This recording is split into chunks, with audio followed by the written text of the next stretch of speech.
I take a seat at my crowded corner desk. I inadvertently elbow the corners of my lavender couch pillows and the pearl base of my lamp in the process of settling in.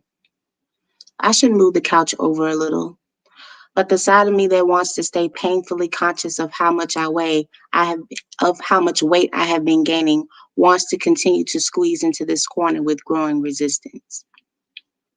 The side of me that is pensive and hard does not want to make any accommodations for my lack of discipline when it comes to food. My self awareness wants to be face to face with my self sabotage. I open the package I have in my hand and quickly detach a peep from his melded row of brothers and sisters. I rub my index and thumb against the bright yellow crystallized sugar coating and squeeze until patches of white, buoyant marshmallow fluff appears. Peeps have no nutritional value whatsoever. 5 peeps contain 34 grams of sugar. In fact, they are literally a decorated puffball of sugar with a spongy, sticky texture that makes them whimsical to eat. I have eaten 3 thus far and have no intention of stopping there. Even though studies have shown that high sugar consumption can lead to obesity, increased risk for heart disease, increased risk for cancer, increased risk for type 2 diabetes, etc., I will continue to mindlessly devour them until my sweet tooth is satiated. Weight issues, heart conditions, and diabetes all run in my family. I guess you could say it was predestined for me to be unhealthy due to my lineage. I power up my desktop and go to Google after I pop the peep I have been nursing into my mouth. Mm. The roughness of the sugar against my tongue, coupled with the soft, spongy sweetness, is so perfect. It's so sad and so perfect. I have not visited the gym in weeks. The little bit of progress I worked so hard for is slowly fading away. My pants are becoming a bit too snug again. I'm having headaches again. I'm not sleeping well again. I'm sad again. Who tells me that sugar may increase my risk of depression? No shit, Sherlock. I eat excessively to make me feel better, which is also making me sadder. Why does everything have to be so damn ironic? I could easily give myself a quick pep talk about making a stance here and now to throw the rest of these peeps in the trash. I could go put on a pair of black leggings and a neon colored sweatshirt with an overly positive, sappy slogan on the front that gives off a superficial impression that I have been working out for forever and I am really dedicated to my weight loss journey. I could walk out of my front door and walk across the street to my neighborhood gym, put in a good 45 minutes of cardio, and come back home with some dignity and a refreshed sense of accomplishment. I've been working all day though. I'm tired. The day is mostly over. I should start fresh in the morning. I don't want to waste food, so I might as well eat the rest of these peeps. Yeah, I'll start tomorrow morning. I peel away another peep and slide it between my lips as water fills my eyes.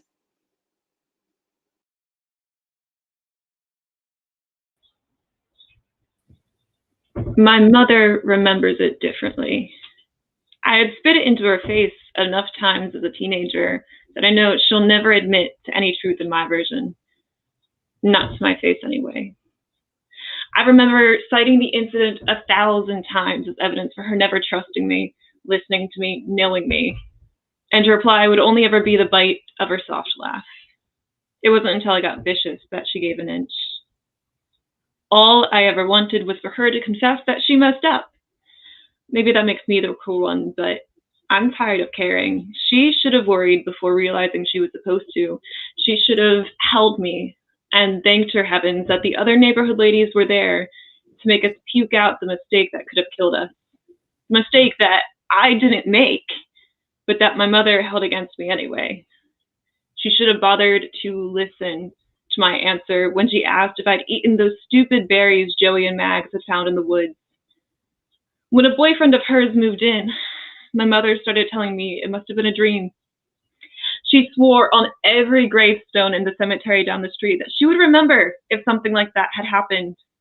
She always claimed it was impossible for me to know what I was talking about. I remember the way her sing-song voice echoed through the house when she shrugged and said it was my fault for making such stupid friends, my fault for letting them eat something they shouldn't.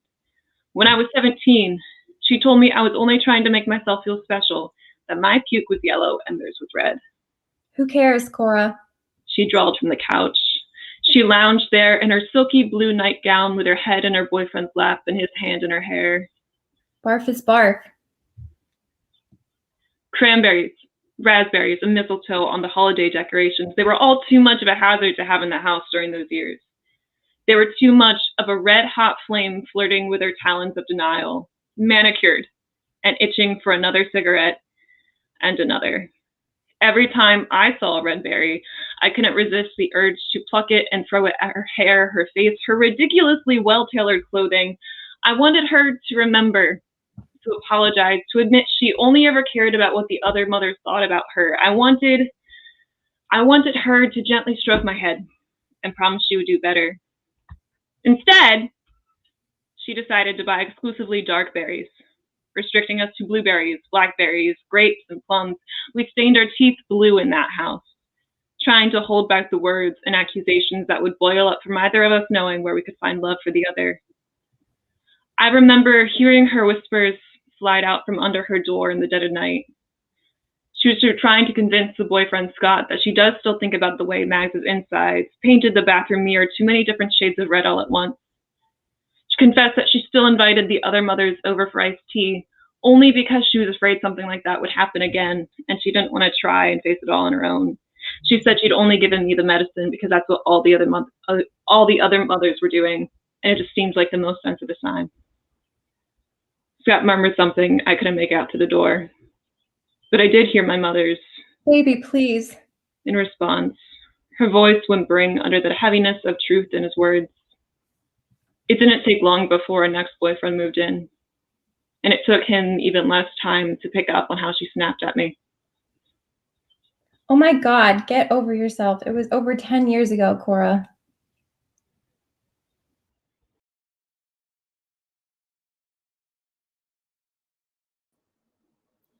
Mortality. Sometimes I pick apart the pieces of myself. The words that fool my tongue roll sharply down. I eat the poison I once picked in good health as I serenade your empty aisles. When I follow a friend down a ravine, I sent a spiral to my own God. I ask him if it were winter in his machine. I water castles of flowers you sent to me.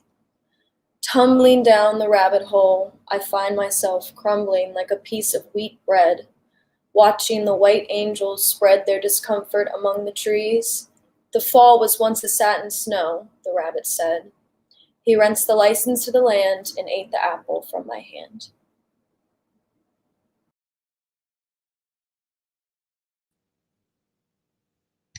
Return to the white shores. I have been to the white shores of the Green Lake. My 2 legs took me there when I was a blender, churning the pedals of my bicycle. When I was a memory, resurfacing upon still waters on a windless night, revealed in the searchlight of the moon, the spotlight which roves the surface in search of drowned remembrance. A poet's hands, which once painted the stones with water, leave no prints. The altar of stones is fallen. Our trace is effaced, but still this place resonates. I saw my father walk into the lake, his back to me, his hands moving in the water happily. It was the most wide open I ever saw him. It is all I can remember. Will anyone know the things inside of me? I do not expect to find my way back to the lake to show you. The best I can do is to tell you how alpine peaks, touched by snow, overlook the lake, that people only ever see them from afar, how they crown the lake in fragile beauty, how they look just like ivory fingers through silvered hair. that a poet once combed, parting the dark shores, spilling liquid memories into cupped lands.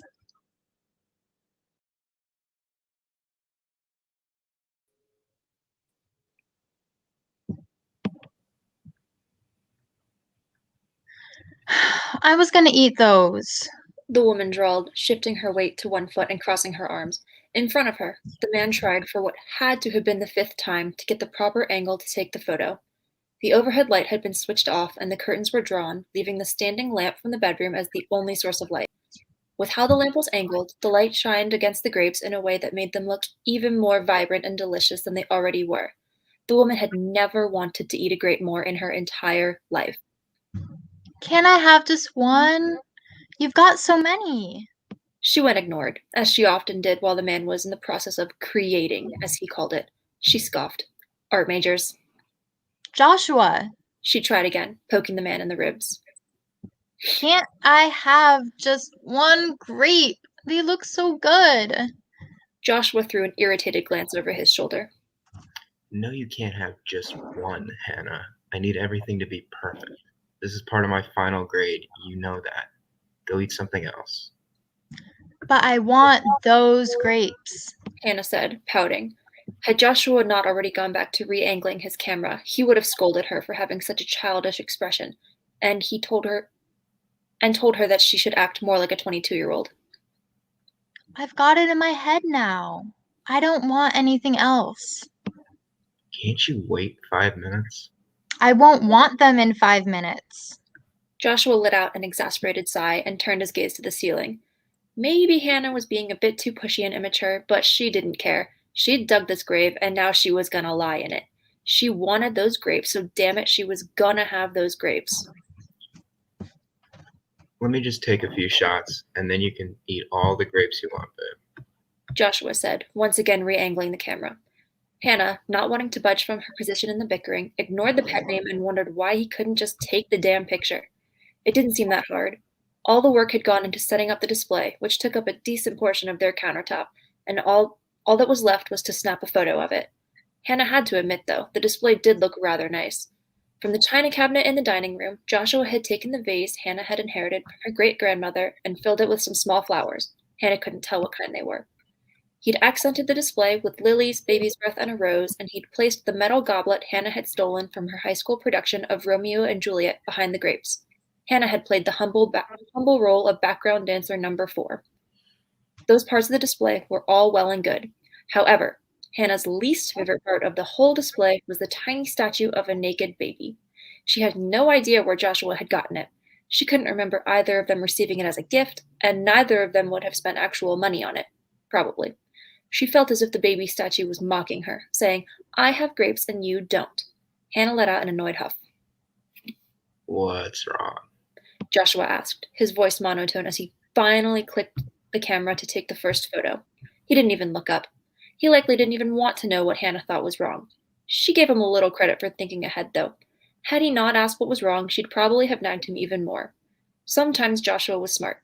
Not often, but he had his moments. Maybe sometimes he was a good boyfriend.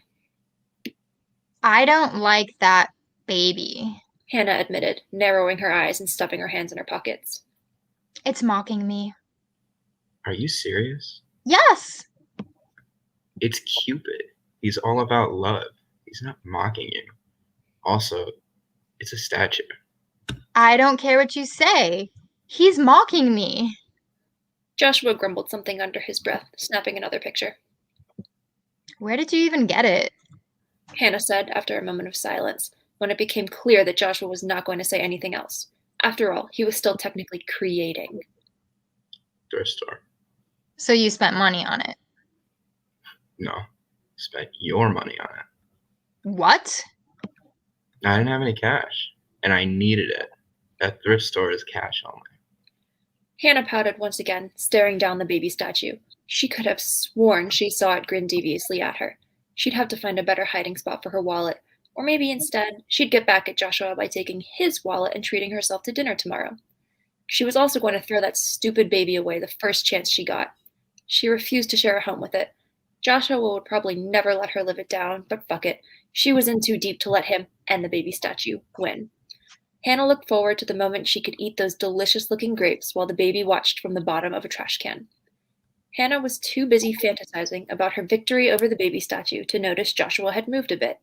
She only noticed when he returned to his previous position, hunched over in the weirdest way possible in front of the counter, and offered her something. Pinched between Joshua's index finger and his thumb was a grape. A grape! Hannah looked from the grape to Joshua and back to the grape. Joshua continued to look through the lens of his camera, holding it with his free hand, not even seeming to acknowledge the fact that he had just admitted defeat. Hannah smiled and took the grape from Joshua's fingers. As she popped it into her mouth, Hannah thought that Joshua was actually the best boyfriend in the world.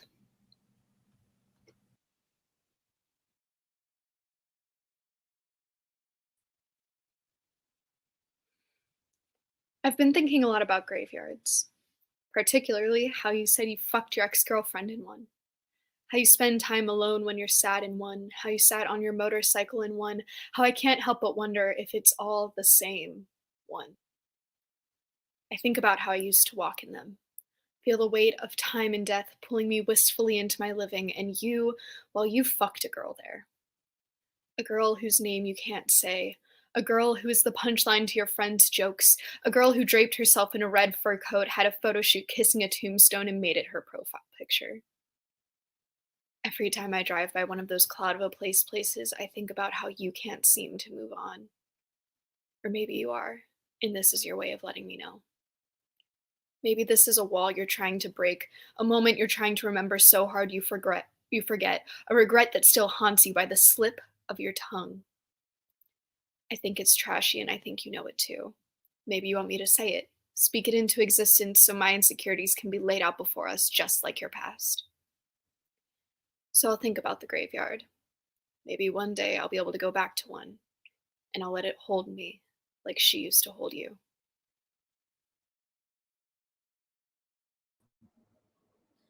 Islets.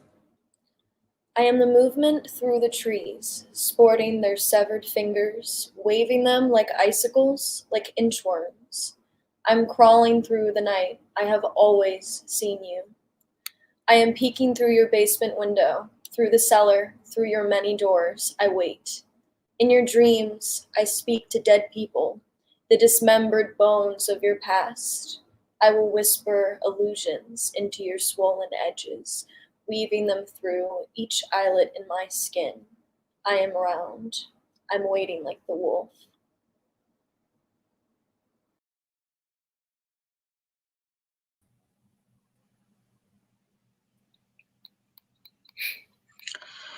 Do you ever feel invisible? Not really. Why? Uh-oh. You're looking at me like I shouldn't have answered like that. Have you been feeling that way? A lot recently. Maybe it's just where we are? I mean, we stick out and people still ignore us. That's what looking like tourists gets us.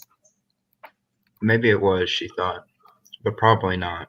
The two were on leave together, best friends of 10 years, and seeking refuge from a year that refused to relent. Clara, an elementary school teacher with platinum blonde hair and striking green eyes that others constantly remarked as kind. Tom, a serious-looking man with squared brown glasses, hazel hair, and eyes to match, just a few years younger than Clara, sat across from her. For a moment, there was silence between them, and the Dragon Gate whistled as a breeze grazed their faces. Lambent panes of the most lavishly afforded guest accommodations lined the patio of the gate. Japanese maples and lilies led in a row in the center, splashing burgundy and pale white, a contrast set against the violet and orange sky framed in the gate. Yeah, but even now, when we're alone up here just taking in the view, How so? I don't know. Can you stop asking so many questions? Sorry, I don't know what to say. I guess I don't really know what you mean by invisible right now. It's okay. Can we just talk about this another time? I'm starting to get hungry. Yeah, of course we can. You know what you feel like eating? He asked, sensing the urgency in her voice. It rang a siren in Tom, who had sat for the last half hour alongside her, as she gazed catatonically from that 43rd floor patio at the surrounding Hong Kong skyline. No, I wish we'd thought this out more. Stop. You're doing the thing again. You know, where you're negative before you've even given it a chance? Okay, but I'm hungry and I don't know what I'm supposed to eat. It's either cuisine I'm unfamiliar with or it's Western food that I'm familiar with presented in a fashion that I'm unfamiliar with. Clara. Tom. Tom sighed, sensing that perhaps the situation would be best resolved with decisive restaurant choice on his part.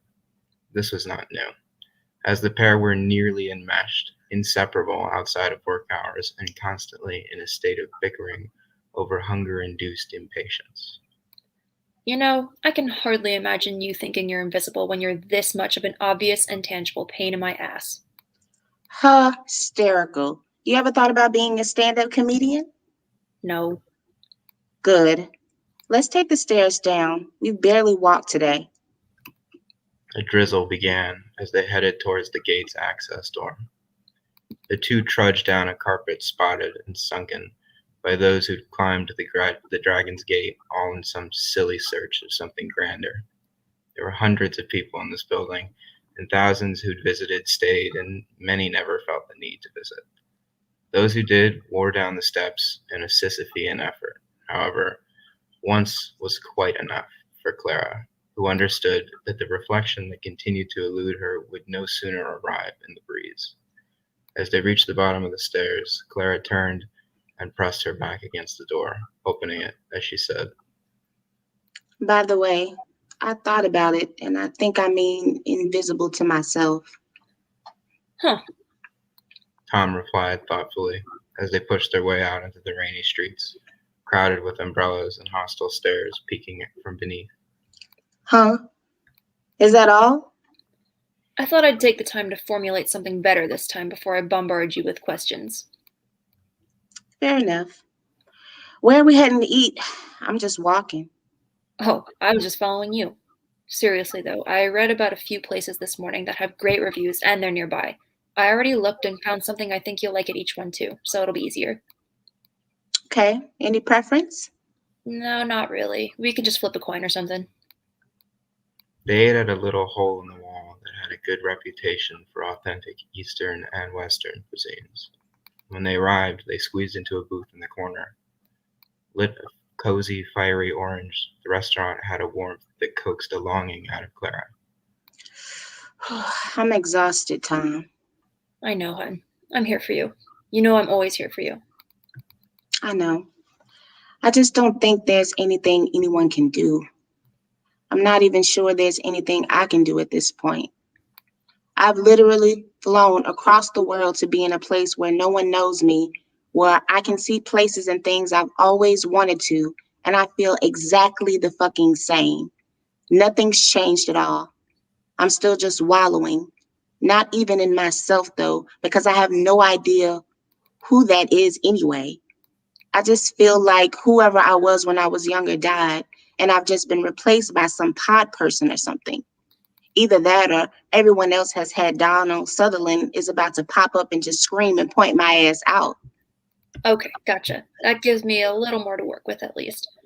Although I do wish you hadn't said all that so loud. I saw the chef peek out from the kitchen and she looked shaken, no doubt because of your impeccable presence. See, you're far from invisible to everyone, Clara. I know you feel that way, and I understand, especially after everything you've told me about growing up. But at what point does seeking yourself become denying it?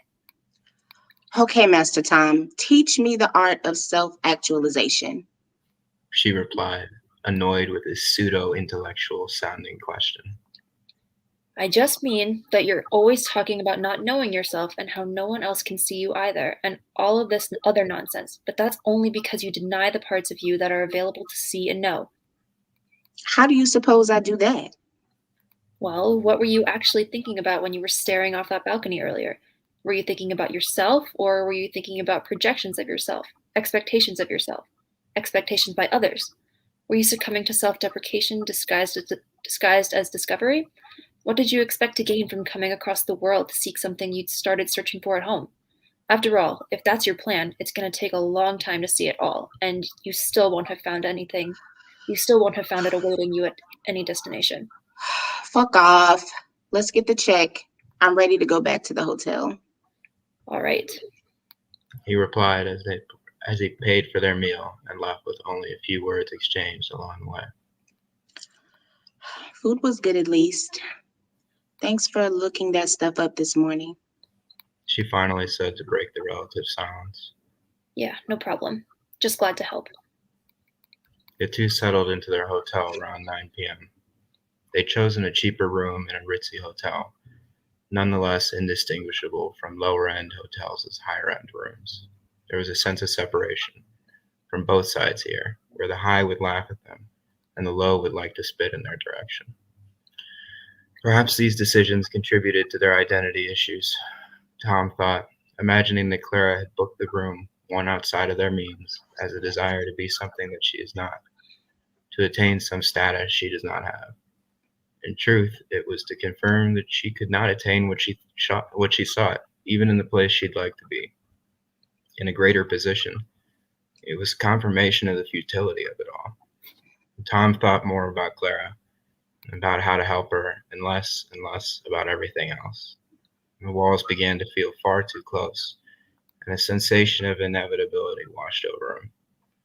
And uneasily, he lifted up his head from the pillow, glanced around the room, and just before relaxing, caught a glimpse of a platinum blonde wisp as it whipped by his window. He didn't have to check the other bed to know that it was empty.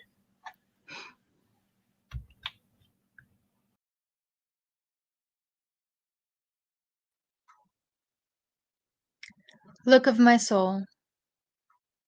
When I was a bird, flapping the wings of an art magazine, aged 15, maybe 16, I had been aimlessly lonely and volitionally starved. Maybe I had missing parts, but I would say they were carved. When I was a child, the others called me statue. Their words still slit through my marble parts. But I was severed, winged victory of Samothrace, armless in her loft embrace, when I was a statue. When I was a bird, on the eve of disbelief, my beating wings ceased. As I drew my pages in towards my chest, I saw a bolt of cerise. When I was a red-winged blackbird, clutching a straw, the words, "What does your soul look like?" Reflection. I saw myself, Nicole, not bird nor child, not statue, but a rolling, boiled soul, risen to the top. Talons bending a reed, I leaned, deep in the awe of first self-recognition, upon a flawless, thawed lake on the verge of a dream. Surfacing among the scumbled ice and dark stones, the crimson soul passed through my marble body, rushing waves through my blood, I brooding in my darkness. Now a bird concealed in covered eggshell, just stated in primordial feelings, a bloodied, burgeoning swell. Until, crack, and the soul ruptures. Here's your bird to capture. Then the wings of the magazine lifted into the air, and from the nest it fell, caught a wind, and dared.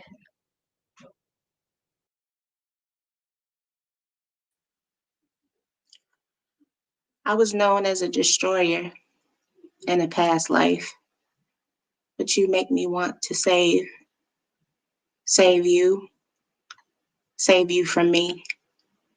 You encourage abstaining from your light, sparkling, blinding, peeking through my darkness with innocent curiosity. I could take you into the dark. I could steal you from your warm nest with flashes of white hot fire and flared heat like kisses of flame to flesh, forbidden and hidden desires. Hand to throat with pauses of release until you come.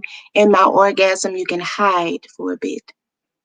Until that guilt settles on the sheets and in your skin, I could unravel you until all your strings are mangled, frayed. But I dare feel. I feel things that slither inside my stomach, rumbling and aching, pain in the unhinged jaw anchoring open and wide. I could swallow your soul, but your heart is too much. Your heart gives me mercy. It is too much for me to contain. too much to pair with mine. Musings of maybe I should call or just leave you to your mint conditions of marriage and family.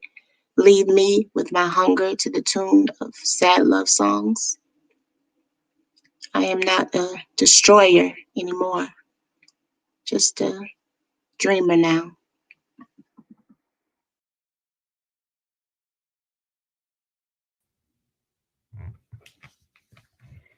Penelope pushed a towel cart through a dingy hallway. The steady slap of her perforated nurse shoes set a row of dusty overhead bulbs alight.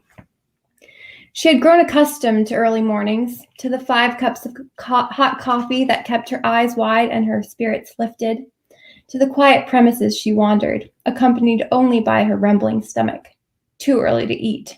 She'd come to love these things, these mornings, this job, her role as healer and keeper and friend. The sticky sound of rotating wheels that squelched, like a foam roller turning over gummy paint, had become of great comfort to her, like music to her ears. The neatly folded cloth, freshly washed and smelling of lemon, became much more than just scented bath towels. They had become a bridge from nurse to patient, a building block of friendship. During her rotations, Penelope went from one door to the next, stopping frequently to relish in a moment or two of patient gratitude, to engage in clippings of conversation about the weather, about the breakfast menu. She was as sweet as can be and could establish a rapport with even the most unpleasant of patients. It was always something she prided herself on, ever since she was a little girl. She had been certain that nursing was her calling.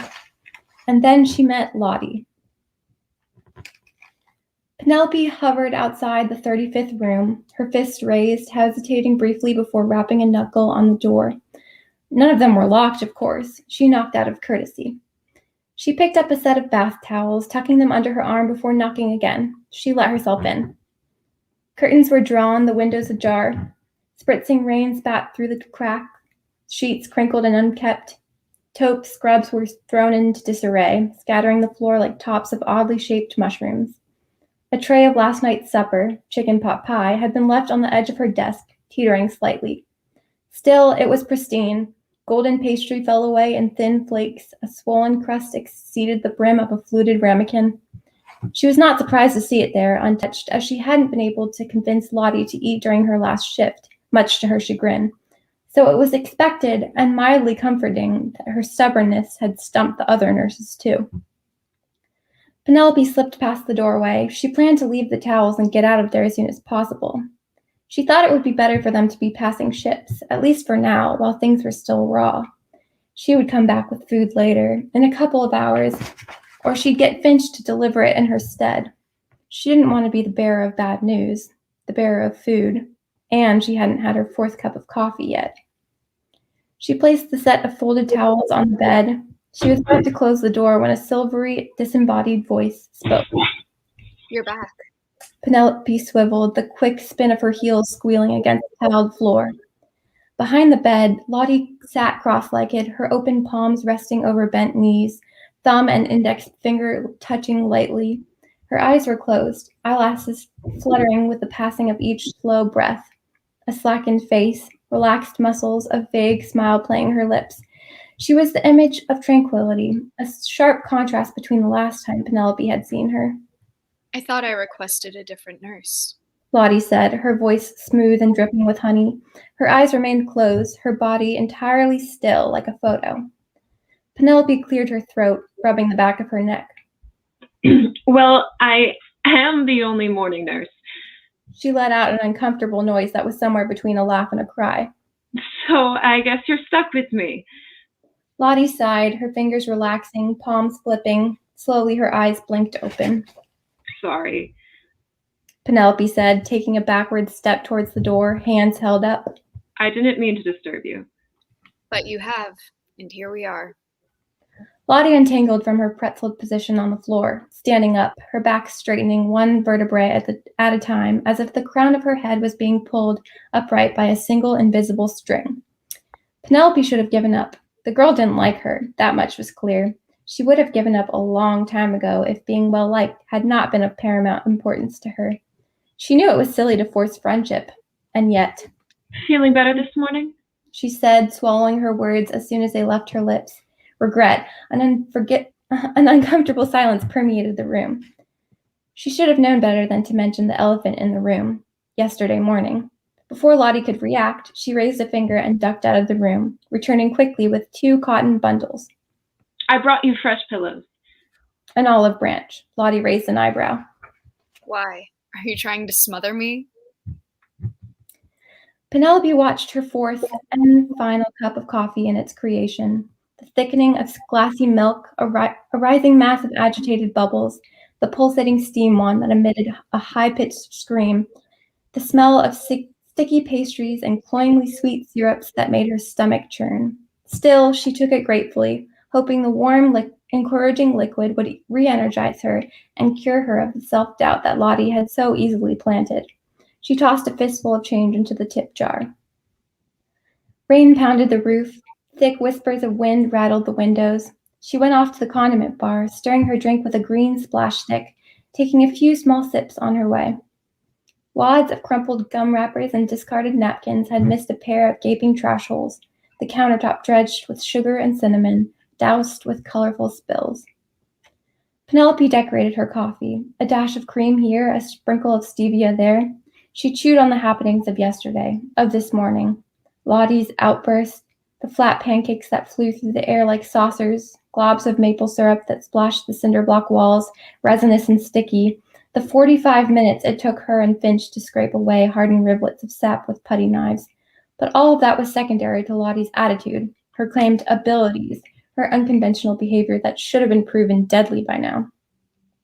Water splattered the windows, dripping down in irregular loops and curls, melting away.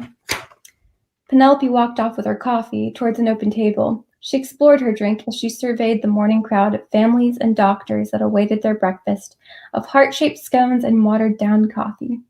A body brushed past her, a large hand squeezing her shoulder. She bit back a smile, zipping her latticed heart locket up and down a thin chain. P. Finch slid into the seat opposite her. He jabbed a finger at her mug. Coffee number 5? 4, actually. I'm trying to cut back. His almond eyes crinkled. She thought about yesterday. She wouldn't say they had fun scraping walls of wet preserves and pancake bits into buckets, but it could have been worse. At least they were together.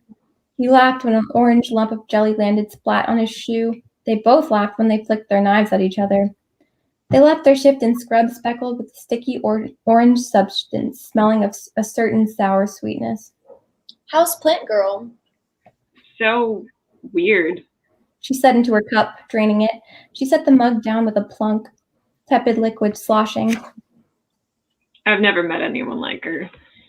A mother-daughter duo walked past them, the mother pushing her child in a space alien-colored wheelchair, the wheels splashed with playful designs.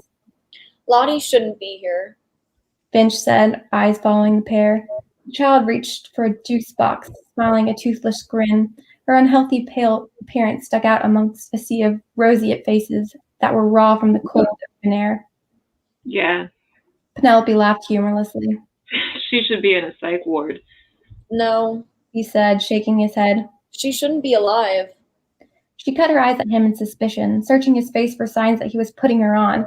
He stared out into the scene that played before them, his face inscrutable.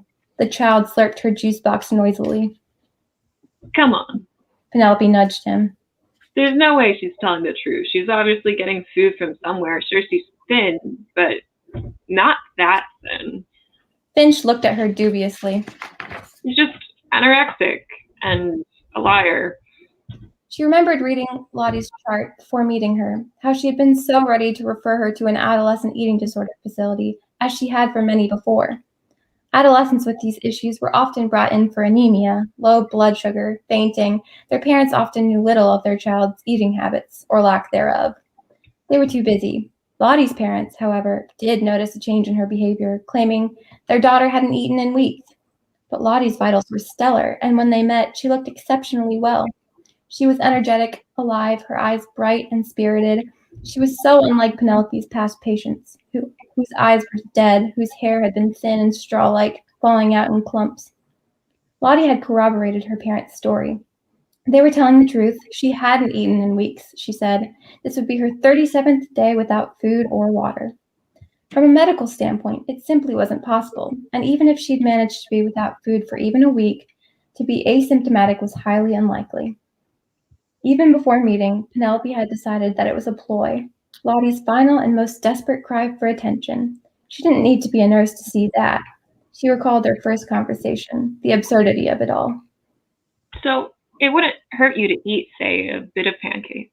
Penelope forked a piece of pancake dripping with maple syrup. Why would I? She wrinkled her nose.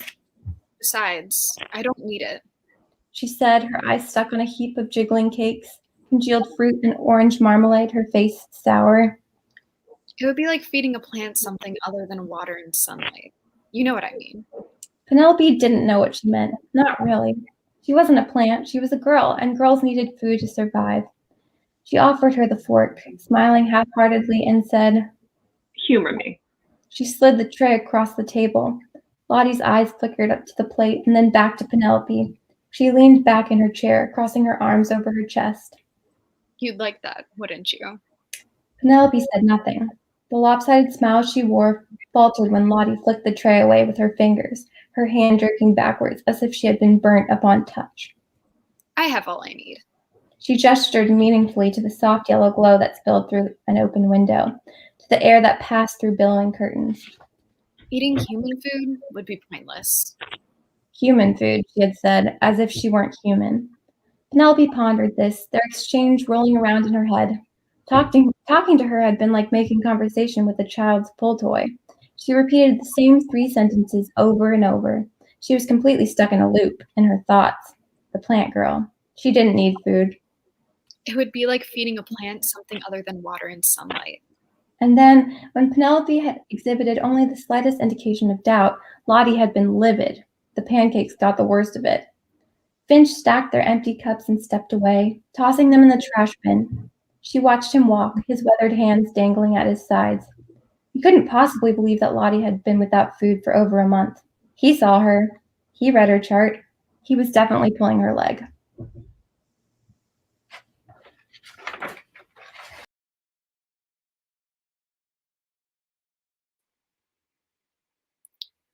You spent years praying to a God that you don't believe in.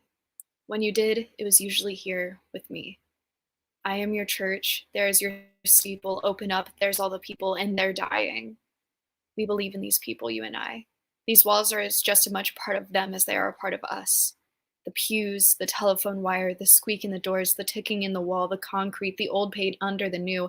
This is the God you do believe in. It's water under a bridge you'll always find your way back to. You come here, and though you don't believe in my God, you can feel the forces of time and heaven align. I met you at the beginning of your life. Every Sunday you sat here waiting to meet your end, and now we're here. We're all here. It's midnight. I can't see anyone, but I know we're all here. Them, you, and I. I'm in the blacktop warming your back, the echoes of your prayers, and the grape juice in the fridge and the ice trays in the freezer. I am always going to be here. I don't know if you'll ever pray to a God, but God, I hope you'll pray to this.